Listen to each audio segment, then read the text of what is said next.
అందరికీ నమస్కారం అండి. అందరూ ఎలా ఉన్నారు? మనం అందరం బాగుండాలని కోరుకుంటూ మన లైఫ్ స్టైల్స్కి స్వాగతం చెబుతాం. ఈరోజు మన కథ కష్టార్జితం. ఒకానొకప్పుడు చోళరాజ్యాన్ని ధర్మాత్ముడైన ఒక రాజు పరిపాలించేవాడు. ధర్మ పరిపాలన సాగించటంతో పాటు ప్రజలకు దాన ధర్మాలు చేయటం అన్నా, కవులు పండితులను కానుకలతో సత్కరించటం అన్నా ఆ రాజుకు ఎంతో ఇష్టం. ఆయన దగ్గరకు దానం అంటూ వచ్చి వట్టి చేతులతో తిరిగి వెళ్ళిన వారంటూ ఎవరూ లేరు. ఆయన సాటిలేని గొప్ప దాతగా పేరు తెచ్చుకున్నాడు. రాజధానిలో నూతన సంవత్సర ఆరంభ వేడుకలు ఘనంగా జరుపుకోవటం అక్కడ సాంప్రదాయం. ఎప్పటిలాగే ఆ సంవత్సరం కూడా ఆటపాటలతో ఉత్సవాలు గొప్పగా జరిగాయి. ఆఖరి అంశం కానుకలు అందుకోవటం. వరుసలుగా నిలబడి ప్రజలు కావలసిన కానుకలు పుచ్చుకుని సంతోషంగా వెళ్తూ ఉన్నారు. అందరూ వెళ్ళిపోయాక ఒక బ్రాహ్మణుడు మాత్రం అక్కడ నిలబడి ఉండటం రాజు గమనించాడు. అతడు చూడటానికి మరీ అంత పేదవాడిగాను లేడు. రాజు అతన్ని దగ్గరికి పిలిచి, ఏం కావాలో సెలవియ్యండి బ్రాహ్మణోత్తమ, ధనకనక వస్తువాహనాలు ఏవైనా కోరుకోండి, ఈ క్షణమే ఇస్తాను అన్నాడు. అవన్నీ వద్దు ప్రభు అన్నాడు బ్రాహ్మణుడు వినయంగా. మరేం కావాలి అని అడిగాడు రాజు. ప్రభువులు స్వయంగా చెమటోడ్చి సంపాదించినది, దానినే నేను కానుకగా పుచ్చుకోగలను. ఇక్కడ ఉన్న వాటిలో అలాంటిది ఏదైనా ఉన్నదా అని అడిగాడు బ్రాహ్మణుడు. ఆ మాట విని రాజు ఆశ్చర్యం చెందాడు. బ్రాహ్మణ్ణి చూస్తే పరమ సాధువులా కనిపిస్తున్నాడు. రాజు కొంతసేపు ఆలోచించాక బ్రాహ్మణుడి కోరికలో న్యాయముందనిపించింది. అక్కడున్న వస్తువులకేసి రాజు ఒకసారి తనివి తీరా చూశాడు. వాటిలో ఒక్కటి కూడా తను స్వయంగా కష్టించి సంపాదించినది లేదు. అక్కడ ఉన్నవన్నీ పన్నుల రూపంలో ప్రజల నుంచి వసూలు చేసిన ప్రజాధనం ద్వారా కొన్నవే. బ్రాహ్మణోత్తమ, ఇక్కడ ఉన్నవి ఏవి నేను స్వయంగా కష్టించి ఆర్జించినవి కాదు. అయినా నువ్వు కోరిన వాటిని కానుకగా స్వీకరించవచ్చు. తమ అనుపమ పాండిత్యానికి, జ్ఞానానికి కానుకగా వాటిని సగౌరవంగా సమర్పించుకుంటాను. ఏం కావాలో సెలవివ్వండి అని అన్నాడు. క్షమించండి ప్రభు, ఇక్కడ ఉన్న వాటిలో ఏ ఒక్కదానిని ముట్టుకోలేను. న్యాయమైన వాటిని, ధర్మబద్ధమైన వాటిని మాత్రమే నేను తీసుకోగలను అన్నాడు బ్రాహ్మణుడు మరింక ఆలోచన లేకుండా. ఇలాంటి సంతోషకరమైన సందర్భంలో దానమంటూ వచ్చిన బ్రాహ్మణుణ్ణి వట్టి చేతులతో పంపించటం తనకు అపకీర్తి, భంగకరం కదా అని రాజు మనసులో మదనపడుతూ ఉన్నాడు. బ్రాహ్మణుడికి ఎలాగైనా సంతోషం కలిగించాలన్న ఉద్దేశంతో, అలాగే బ్రాహ్మణోత్తమ, రేపు వచ్చి మీ ఇష్టానుసారం నేను స్వయంగా కష్టించి ఆర్జించిన దానిని కానుకగా పుచ్చుకొని వెళ్ళు అన్నాడు. చిరునవ్వుతో బ్రాహ్మణుడు మెల్లగా వంగి రాజుకు నమస్కరించి అక్కడ నుంచి వెళ్ళిపోయాడు. రాజు అంతఃపురానికి వెళ్ళి చిరిగిన దుస్తులతో పేదవాడిలాగా వేషం వేసుకుని రాజభవనాన్ని వదిలి పని కోసం వెతుక్కుంటూ ఎక్కడ పని దొరుకుతుందా అని ఒంటరిగా కాలినడకనే బయలుదేరాడు.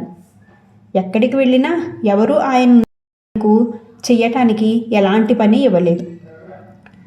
ఆఖరికి ఆయన సముద్ర తీరం చేరుకున్నాడు.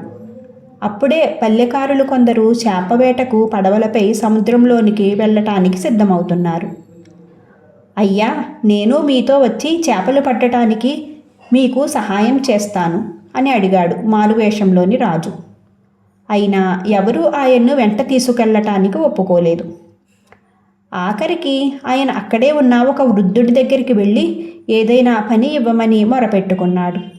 ఆయన వేషం చూసి కనికరించిన ఆ వృద్ధుడు, ఈరోజు నాకు ఒంట్లో కాస్త నలతగా ఉంది, సముద్రంలోకి వెళ్ళలేను, నా పడవలో నువ్వు వెళ్ళి చేపలు పట్టుకురా. పెద్ద చేపకు రాగి నాణెం, చిన్న చేపకు గవ్వ ఇస్తాను, సమ్మతమేనా అని అడిగాడు. సమ్మతమే అని చెప్పి రాజు వలను తీసుకొని పడవలో సముద్రంలోకి కొంత దూరం వెళ్ళి వల విసిరాడు. కొంతసేపు ఆగి వలను పైకి లాగాడు. అందులో ఒక పెద్ద చేప, ఒక చిన్న చేప ఉన్నాయి. తనకు చేపల వేటలో అనుభవం లేదు.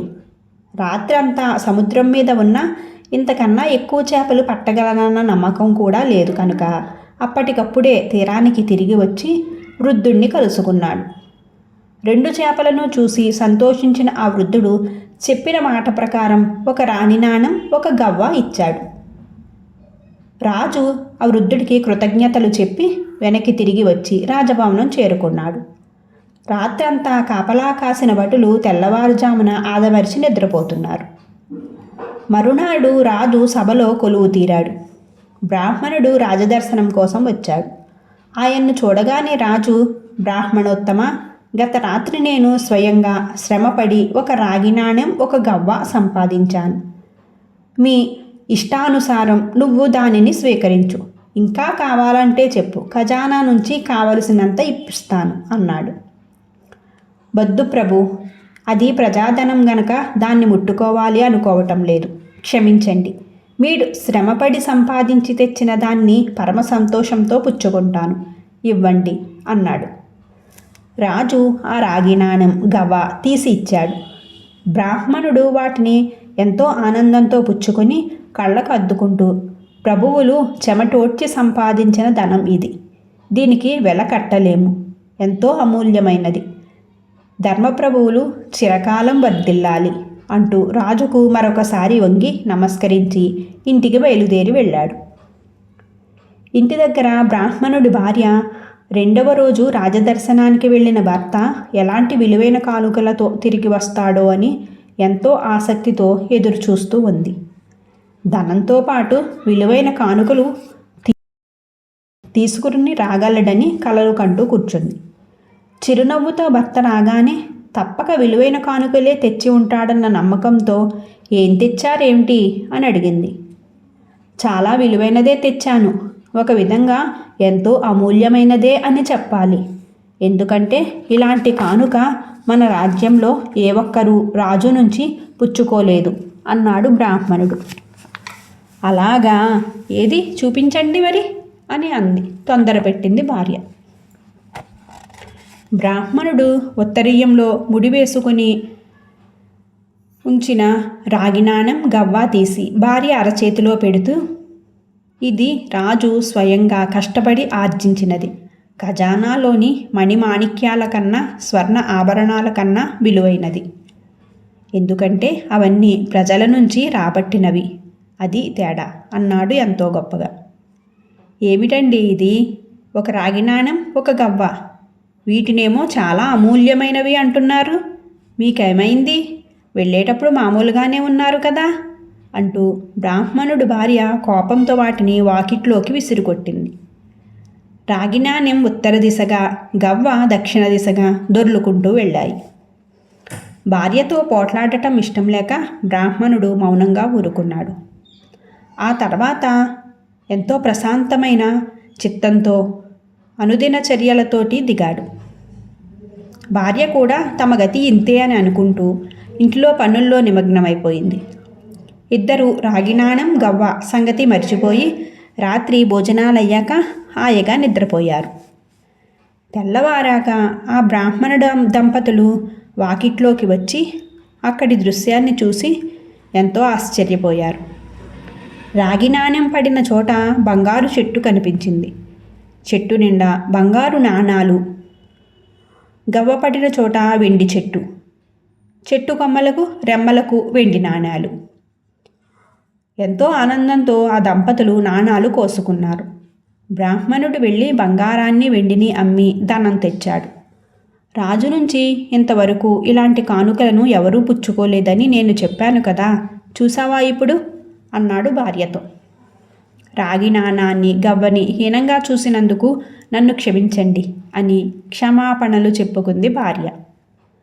ఆ తర్వాత భార్యాభర్తలు ఎలాంటి కొరత లేకుండా హాయిగా, తృప్తిగా జీవనాన్ని కొనసాగించారు. సకల సౌభాగ్యాలు గల సంపన్న గృహస్థులుగా పేరు తెచ్చుకున్నారు. కథ సుఖాంతం. Thank you for watching guys.